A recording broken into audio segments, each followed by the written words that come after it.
I just didn't pick up my mom's call before I jumped off the building. But unexpectedly, death threw me back to the living world, forcing me to experience the agony of 12 people who were about to die. If by some miracle I can survive inside the body of one of those 12 doomed people, then I can live on in the original host body. I thought I could make a splash using my memories, but to my surprise in my first life, I was reborn into the body of an extreme skydiver. What made me even more desperate was, at that moment I was tens of thousands of meters in the air and didn't even have a parachute.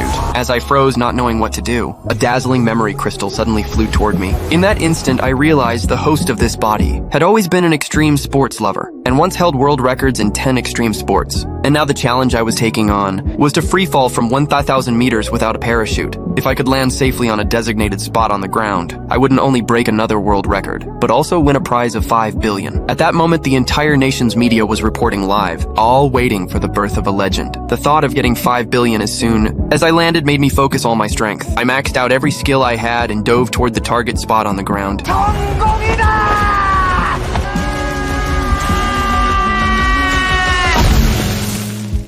Had no clue I'd just parachute in and get boxed instantly. In that instant, the audience's heart sank. Watching 5 billion fly away like that was heartbreaking. I felt so miserable. I begged death for one more chance. I promised next time I would succeed for sure, but death just sneered, because I had already used up my first chance. Then death raised a pistol and pulled the trigger without hesitation. When I regained consciousness again, I found that I had become the son of a wealthy tycoon and was boarding a private jet to fly overseas for a meeting. But before I could enjoy the moment for even 5 minutes, the plane plunged headfirst into the fog. That instant, I knew I was about to die, so I quickly buckled my seatbelt tight and pulled the safety airbag onto myself. But after 5 minutes, something miraculous happened. The plane stabilized. It turned out we had only passed through a thundercloud and hit some turbulence. Soon I made it to the lounge cabin. Seeing top-shelf wine and luxury goods everywhere, I couldn't help but sigh, this is what rich people's lives really look like. But just when I was daydreaming about that bright future, one of the plane's engines suddenly exploded. The plane began to plummet rapidly. Terrified, I mustered all my strength to get back to my seat and refasten my seatbelt. At that moment, a flight attendant tried to come over and calm me, but before she could, a massive hole ripped open in the fuselage. The air sucked her right out,